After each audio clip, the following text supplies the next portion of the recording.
اور اس میں 5 آفتوں کا ذکر ہے جو سخت ہلاکت خیز ہیں.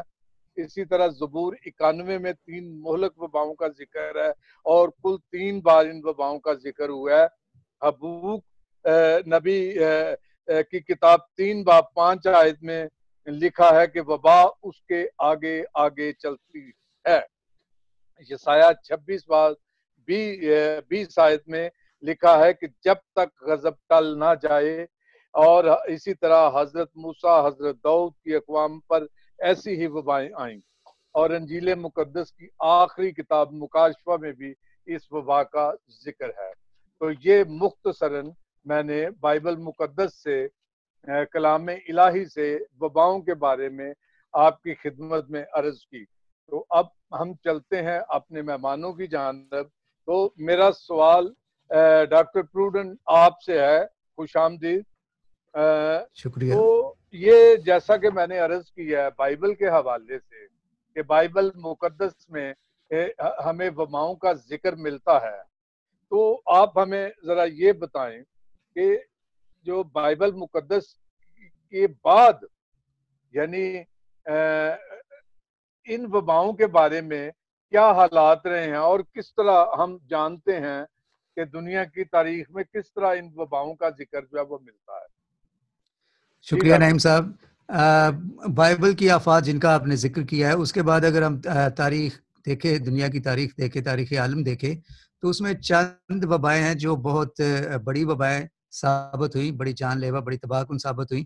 اور ان میں سب سے پہلے تو 541 بعد از مسیح 541 AD میں ہم دیکھتے ہیں کہ ایک پلیگ آئی جس کا نام تاریخ میں بیان کیا جاتا ہے دا پلیگ آف جسٹینین پلیگ کے طور پہ سے یاد کیا جاتا ہے.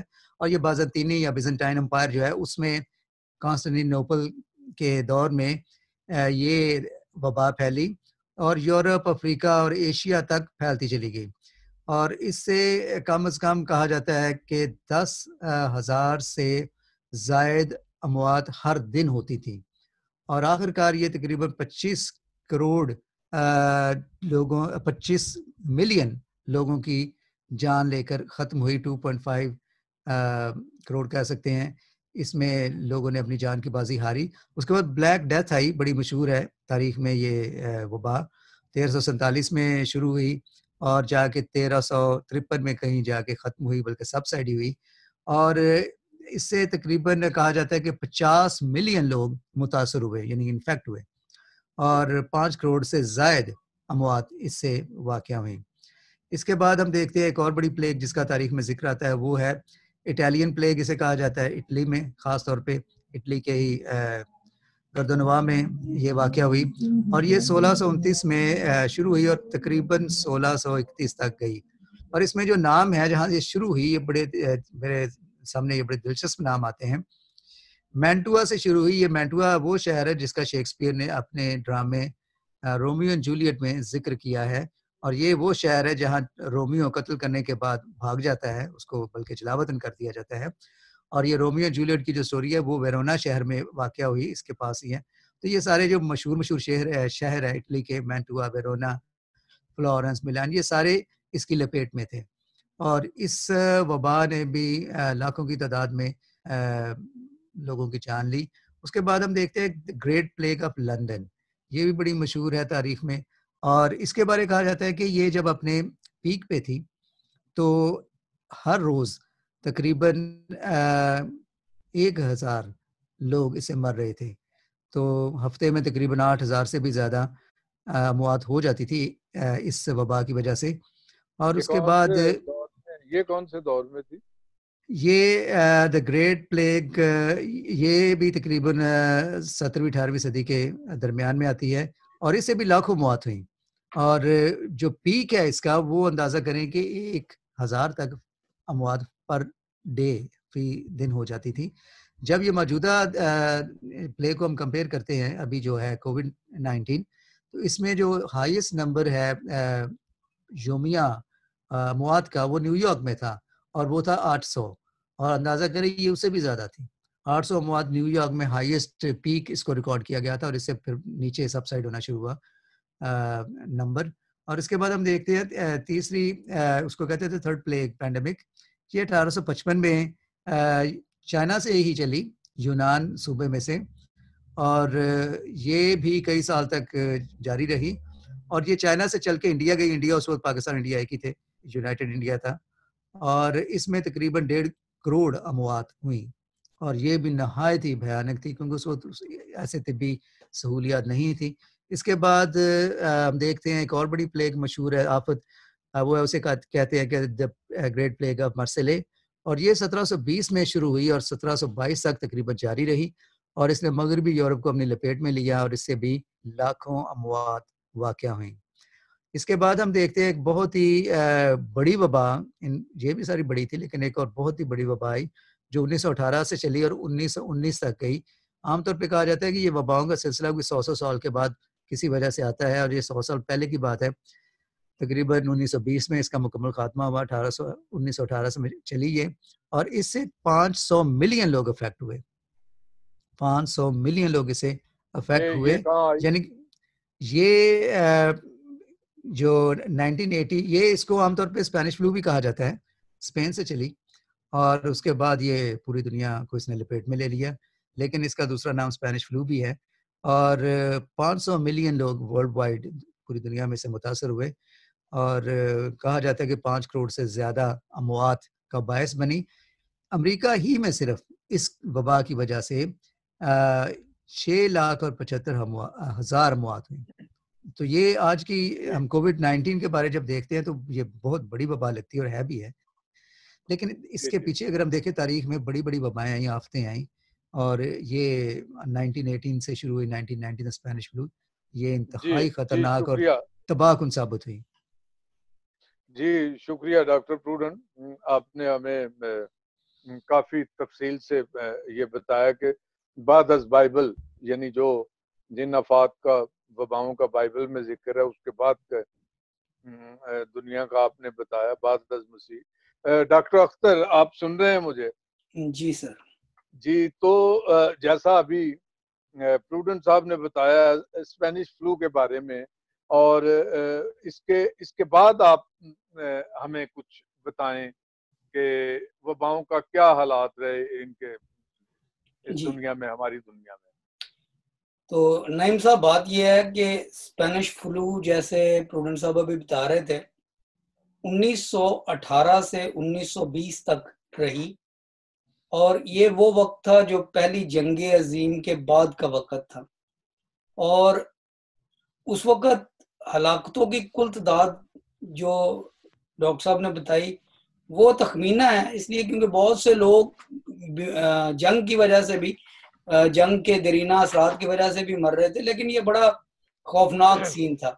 اب جب اس وبا اور اس سے ہونے والی اموات اور اس کے پھیلنے کی شرح اور پھیلنے کا انداز جب سائنسدان اس کو تاریخ کے آئینے میں دیکھتے ہیں تو یہ بات تقریباً طے شدہ ہے کہ وہ کرونا ٹائپ وبا تھی.